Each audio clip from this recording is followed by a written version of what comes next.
Hello दोस्तों, मैं Excel में बिगिनर्स के लिए यह वीडियो काफ़ी महत्वपूर्ण बना रहा हूँ। इसमें डेटा पहले से अरेंज हमने कर रखा है। इसके लिए देखिए यहाँ पे ऐड, सबट्रैक्ट, मल्टीप्लाई, डिवाइड, सम, पावर, क्यूब, एसक्यूआरटी जैसे बेसिक फंक्शन का इस्तेमाल करके हम कैलकुलेशन करेंगे, जो हर एक बिगिनर्स के लिए काफ़ी उपयोगी हैं ये फंक्शन। जैसा कि आप देख रहे हैं, यहाँ पे सबसे पहले ऐड के बारे में हम डिस्कस करेंगे। इक्वल, ब्रैकेट ओपन, इसके बाद डेटा वन सेलेक्ट करेंगे, 320 सेलेक्ट कर लेंगे, E3। इसके बाद यहाँ से F3 225 ब्रैकेट क्लोज कर लेंगे। इसके यानी 320 प्लस 225 ब्रैकेट क्लोज, इंटरप्रेस करेंगे। यहाँ से 545 जो वैल्यू आई है, यह बिल्कुल आसानी से एक्सेल में कैलकुलेशन का कार्य किया जाता है। यह सेल रेफरेंसिंग का कार्य करता है। बिल्कुल भी हमने सेल रेफरेंसिंग से जोड़ा है ताकि एक सेल का दो सेल का एक वैल्यू निकालें, उसके बाद सभी बाकी के नीचे के वैल्यू को आसानी से निकाल सकते हैं ड्रैग करके। देखिए यहाँ पे मैं बता रहा हूँ व्यक्तिगत डेटा क्या होता है, प्राइवेट डेटा क्या होता है। अब 320 प्लस 225 करेंगे तभी वैल्यू आपका 545 ही आएगा। फ़र्क क्या होगा अभी देखिए आप लोग, कितना आसानी से फ़र्क दिखाई देगा। जब यहाँ 545 को सिलेक्ट करेंगे तो ये उसको बार बार कॉपी कर देगा, लेकिन यहाँ से हमने सेल रेफरेंसिंग के माध्यम से हमें निकालना है। वो 545 के बाद 410, 210, 420, ये सेल रेफरेंसिंग के माध्यम से आने वाले आगे वाले सेल को ऑटोमेटिक रीड करके कैलकुलेट कर देता है। अब देखिए बिल्कुल भी आसानी से आप लोगों को समझ में आ गया होगा जो यहाँ पे सेल रेफरेंसिंग का महत्व क्या होता है और उपयोग क्या होता है। चलिए अब आगे यहाँ पे डिस्कस करेंगे सबट्रैक्ट के बारे में। सबट्रैक्ट यानी कि एमएस एक्सेल में किन्हीं एक वैल्यू से दूसरी वैल्यू को कैसे घटाया जाता है। किसी एक सेल में कोई वैल्यू हो तो दूसरे सेल में वैल्यू को कैसे घटाया जाता है। इसके लिए देखिए बहुत ही आसान है। जैसा कि हमने ऐड फंक्शन का इस्तेमाल किया, ठीक उसी प्रकार से सबट्रैक्ट का इस्तेमाल कर लेंगे। इक्वल, ब्रैकेट ओपन, सेलेक्ट करेंगे सेल 1 जो यहाँ पे है, रेंज 1, E3 जो 320 माइनस F3 में 225 है। इस वैल्यू को हम सिलेक्ट कर लेंगे।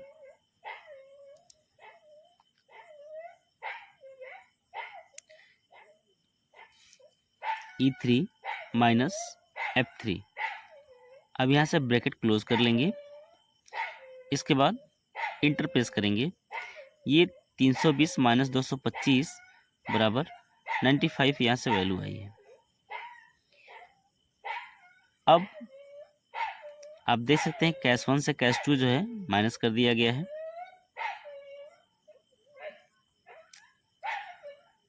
इसके बाद यहाँ से ड्रैग करेंगे, सभी सेल को आपस में कैलकुलेट कर दिया है।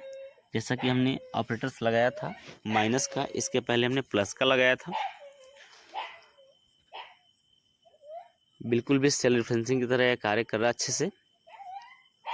इसी को सेल रेफरेंसिंग कहा जाता है, सेल एड्रेस से कैलकुलेशन करें तो। अब आगे यूज़ करते हैं मल्टीप्लाई का। जैसे एक सेल से दूसरे सेल में आपस में कैसे गुणा करते हैं, किन्हीं दो सेल को आपस में गुणा करने के लिए ये टेक्नोलॉजी है। यहाँ पे 320 इंटू में स्टार लगाएंगे, इसके बाद 225 सेलेक्ट कर लेंगे।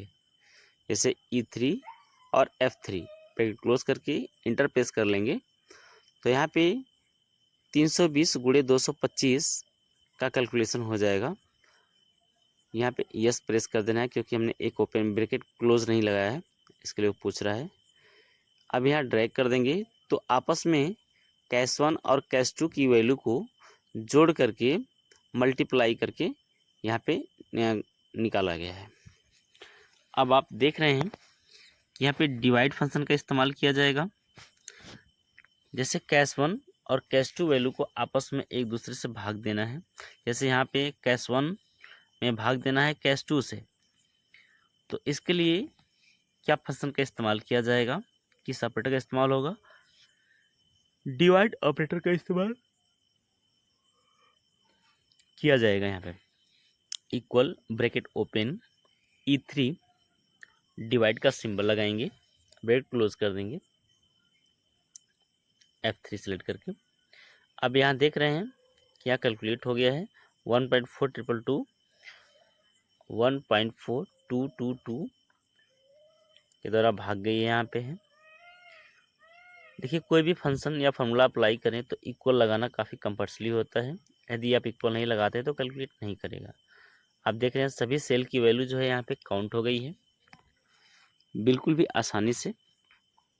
दोस्तों प्लीज़ वीडियो को लाइक कर दें और कमेंट में लिखें जय हिंद। अब हम यहाँ अगला कंटेंट इस्तेमाल करेंगे सम के बारे में। देखिए यहाँ पे हमने आपस में दो सेल को जोड़ने के लिए ऐड फंक्शन का इस्तेमाल किया है, ऐड ऑपरेटर का यानी कि प्लस का। अब सम फंक्शन का इस्तेमाल करेंगे। सम फंक्शन का इस्तेमाल जो होता है दो से अधिक सेल को आपस में जोड़ने के लिए प्रयोग करते हैं। 2 3 4 5 जितना सेल चाहे उतना आपस में जोड़ सकते हैं। देखिए यहाँ पे हम एक अदर सेल और ऐड कर रहे हैं कॉलम में डेटा, तो यहाँ पे 3 सेल हो जाएगा। ऐसा नहीं कि आपस में दो सेल नहीं जोड़ेगा, सम फंक्शन आपस में दो सेल या दो से अधिक सेल को भी जोड़ सकता है। इसके लिए यहाँ पे हम डेटा ऐड कर रहे हैं जो काफ़ी आपको समझना आसान होगा। यहाँ पे डेटा एंटर करेंगे जैसा कि आप देख रहे हैं 250, 456, 356 और यहाँ से ये सभी वैल्यू को आपस में इंटर कर दे रहे हैं जो कि कैलकुलेट करने में काफ़ी सहायक होगा। हमने इंटर कर दिया है डेटा को, आप देख रहे हैं जैसा कि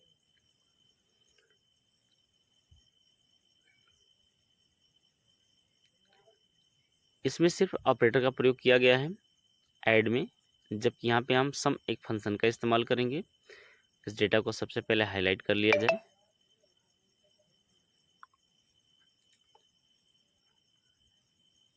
अन्य सेलों की तरह अब यहाँ पे हम कैलकुलेट करेंगे इक्वल सम फंक्शन का इस्तेमाल करेंगे। इसके बाद ब्रैकेट ओपन और 3 सेल को यहाँ पे सिलेक्ट कर लेंगे, अदर कैश, कैश 1, कैश 2। आप देख रहे हैं कि D3 संबंध है F3 यानी बीच का जितना भी वैल्यू है उसका आ जाएगा। ब्रैकेट क्लोज कर लेंगे, इंटरपेस करेंगे। अब देखिए आपस में 3 सेल को जोड़ा गया है। यहाँ पे जो है 545 जो 2 सेल को जोड़ा गया और 3 सेल को मिलाकर के यहाँ पे 795 वैल्यू आ गई है। अब क्लिक करके यहाँ से जब इसको हम ड्रैग करेंगे तो आपस में नीचे के सभी सेल को जोड़ देगा, अदर कैश से लेकर कैश 1, कैश 2 तक की सभी वैल्यू को आपस में जोड़ेगा।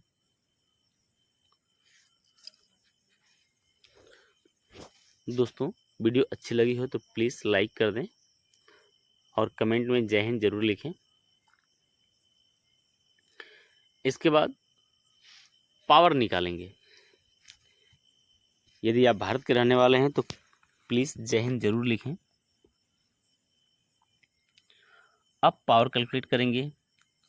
किसी भी एक्सेल में या किसी भी बिगिनर्स के लिए पावर का कैलकुलेशन निकालना, क्यूब का कैलकुलेशन निकालना या SQRT फंक्शन का इस्तेमाल करना, स्क्वायर रूट निकालना काफ़ी आसान होता है और जानना बहुत ज़रूरी होता है। बिगिनर्स के लिए बहुत उपयोगी होते हैं, ये फंक्शन काफ़ी उपयोगी है। देखिए ये वैल्यू जो है काफ़ी बड़ी पड़ जा रही है, कैश 1, कैश 2।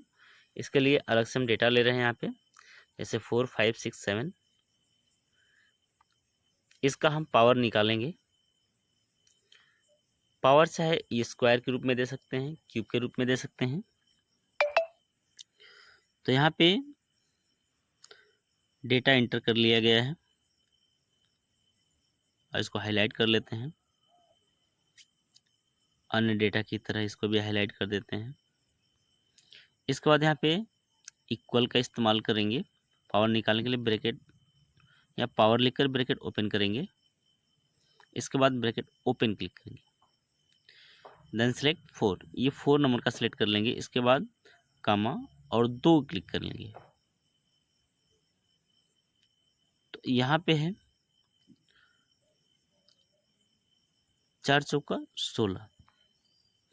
अब यहाँ पे 4 जो वैल्यू दिया है 4 5 6 7 का यहाँ पे स्क्वायर आ गया है, बाकी का नीचे वैल्यू नहीं थी इसलिए मुझे 0 कर दिया। क्लिक कर जैसे ड्रैग कर लेंगे तो बाकी का सेल भी उसमें डेटा फाइंड कर लेगा, तो आगे का सेल रीड करके उसे वैल्यू दे देगा। जैसे कि देख रहे हैं 6 7 8 9 10 तक का वैल्यू आपको स्क्वायर रूट में निकल गया है। अब निकालेंगे क्यूब। घनाभ जो होता है इक्वल पावर ब्रैकेट ओपन। अब यहाँ हम सेलेक्ट कर लेते हैं 4 कामा, अब यहाँ 3 टाइप कर लेंगे। अब ब्रैकेट क्लोज करके इंटर प्रेस कर देंगे। आप देख रहे हैं जैसा कि यहाँ पे 4 का क्यू जो होता है 4 चौका 16 चौका 64। अब यहाँ पे 64 आया है 4 का क्यूब। यहाँ से ड्रैग कर लेंगे तो सभी दी गई वैल्यू का क्यूब आ जाएगा यहाँ पे। इसके बाद अब यहाँ पे चलते हैं SQRT फंक्शन का इस्तेमाल करेंगे, जो यहाँ पर काफ़ी उपयोगी होता है, मैथ्स में काफ़ी इंटरेस्टेड होते हैं। इसके लिए हम SQRT फंक्शन का प्रयोग करेंगे इक्वल स्क्वायर रूट निकालने के लिए। इस SQRT ब्रैकेट ओपन, इसके बाद वैल्यू सेलेक्ट कर लेंगे 4 का वर्गमूल क्या होता है SQRT, ये यानी स्क्वायर रूट या वर्गमूल क्या होता है 2 होता है, 5 का 2 पॉइंट कुछ होता है। इस प्रकार से सभी वैल्यू का आप देख रहे हैं कि वर्गमूल यहाँ से ओपन हो गया है और बिल्कुल भी आसानी से सब निकल गया है। अब देखिए यहाँ पे कुछ वैल्यू हैं जैसे 3 है, 2.24, 2.45, 2.65, ऐसे करके सबका जो यहाँ पे निकला हुआ है। देखिए कुछ यहाँ पे वैल्यू बढ़ाकर क्लियर किया, जैसे 25 का 5 होता है वैसे यहाँ पर ड्रैग किया जाए। आप देख रहे हैं कि 25 का 5 वर्गमूल काउंट हो चुका है। तो दोस्तों आशा करता हूँ कि यह वीडियो आपको बहुत पसंद आई होगी, तो प्लीज़ लाइक कर दें। यदि नए हो तो चैनल को सब्सक्राइब कर दें। यदि आप इंडिया से हों, भारत से हों, भारत देश हिंदुस्तान से हों, तो प्लीज़ एक बार कमेंट में जय हिंद ज़रूर लिखें। जय हिंद दोस्तों, जय हिंद।